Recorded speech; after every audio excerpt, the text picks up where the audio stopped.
जंगल का राजा वाकई में एक ही होता है, वो होता है शेर।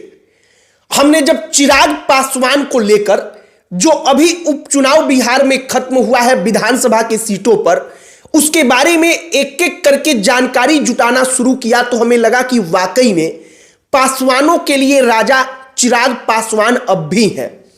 कई लोगों के मन में लग सकता है कि चिराग पासवान तो फ्यूज बल्ब का नाम है जो सोशल मीडिया पर चर्चा का विषय रहता है, लेकिन वाकई में उसका इंपैक्ट ग्राउंड पर इतना नहीं है। लेकिन सिर्फ एक विधानसभा सीट के पूरे चुनाव परिणाम का हम डेटा एनालाइज करके आज आपको बताएंगे कि चिराग पासवान पासवानों में अब भी किंग कैसे हैं और क्यों चिराग पासवान के बराबर का नेता पासवानों के लिए अब भी बिहार में कोई पैदा नहीं हुआ है। इमामगंज विधानसभा सीट पर उपचुनाव होता है।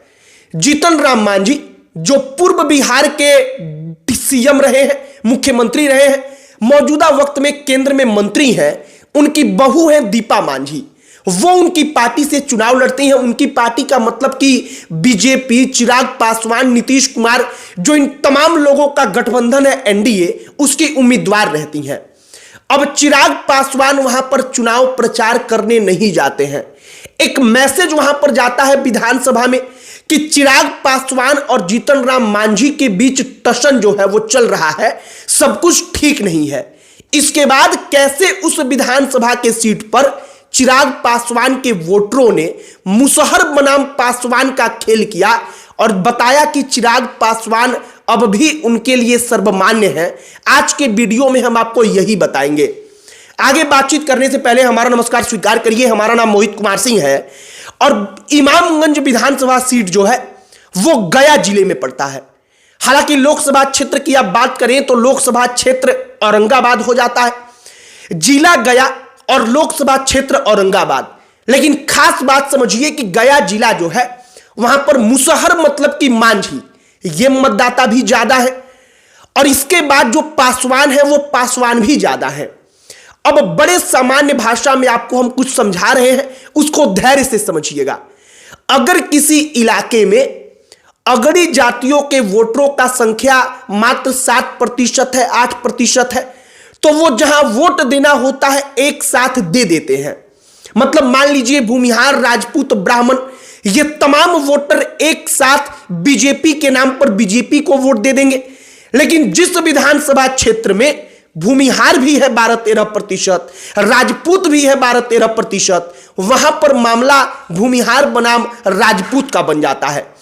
वैसे ही गया जो जिला है, जो लोकसभा क्षेत्र है और इमामगंज का विधानसभा क्षेत्र है, वहां पर पासवान और मुसहर दोनों अच्छे संख्या में है, उनकी जनसंख्या अच्छी है। लिहाजा बाकी के सीटों पर भले वो दलित महादलित के नाम पर एक साथ चले जाएं, लेकिन वहां पर जब दोनों बराबरी की स्थिति में है तो पासवान बनाम मुसहर की बात बन जाती है। अब होता क्या है, जीतन राम मांझी की बहू जो है दीपा मांझी, उनको मैदान में उतारा जाता है एनडीए की तरफ से। जीतन राम मांझी की पार्टी अपनी उम्मीदवार के तौर पर उनकी बहू को उतारती है। बीजेपी, नीतीश कुमार की पार्टी, चिराग पासवान की पार्टी चूंकि गठबंधन में है एनडीए में, तो ऑटोमेटिकली उनका समर्थन दीपा मांझी को रहता है। लेकिन एक खास बात होता यह है कि चिराग पासवान वहां पर चुनाव प्रचार करने नहीं जाते।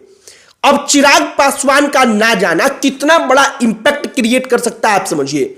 वहां पर जो जन सुराज है, प्रशांत किशोर की पार्टी के उम्मीदवार जिनका नाम है जितेंद्र पासवान, वो 37,103 वोट लाते हैं, वो तीसरे नंबर पर आते हैं।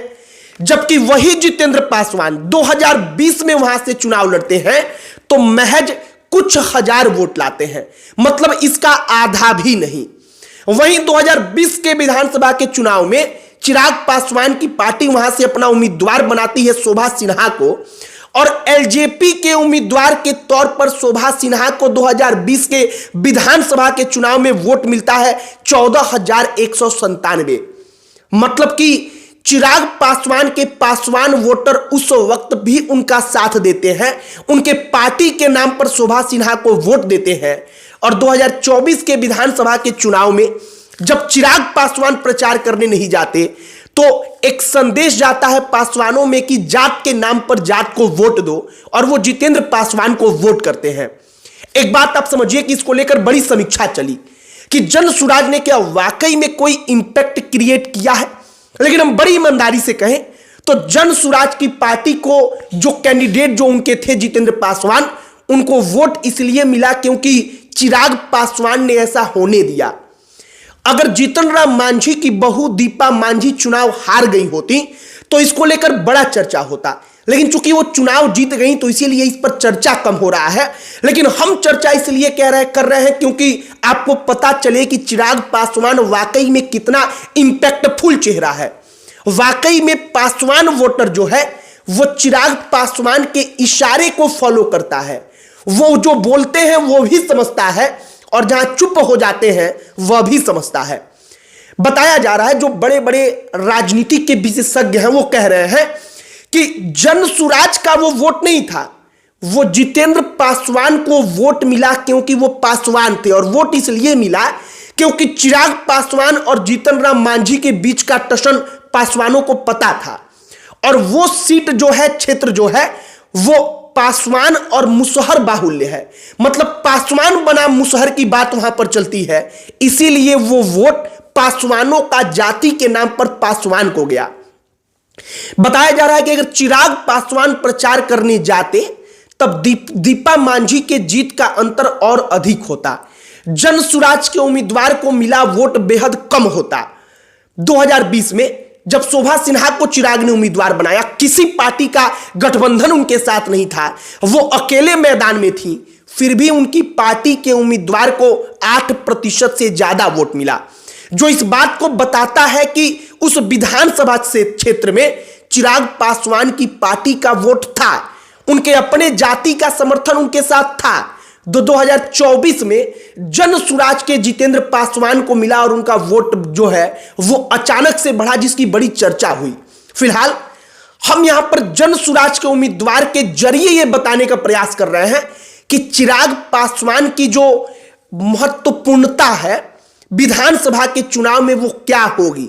2025 के विधानसभा के चुनाव में अगर किसी को यह लगे कि चिराग कोई मेजर रोल प्ले नहीं करेंगे, वो बड़े महत्वपूर्ण फैक्टर नहीं होंगे, तो शायद ये एक विधानसभा का सीट का गुना गणित आप समझेंगे इमामगंज विधानसभा क्षेत्र का, तो आपको पता चल जाएगा केवल उपचुनाव के परिणाम से कि चिराग पासवान क्या चीज है। आनंद मोहन ने इसको लेकर कहा भी है, वो कहते हैं कि चिराग पासवान इमामगंज में प्रचार करने क्यों नहीं आए। आनंद मोहन इस बात को समझ रहे हैं और हर कोई समझ रहा है, लेकिन चूंकि हमने आपको कहा कि दीपा मांझी चुनाव जीत गई, इसीलिए एनडीए के अंदर इसकी ज्यादा चर्चा नहीं हुई।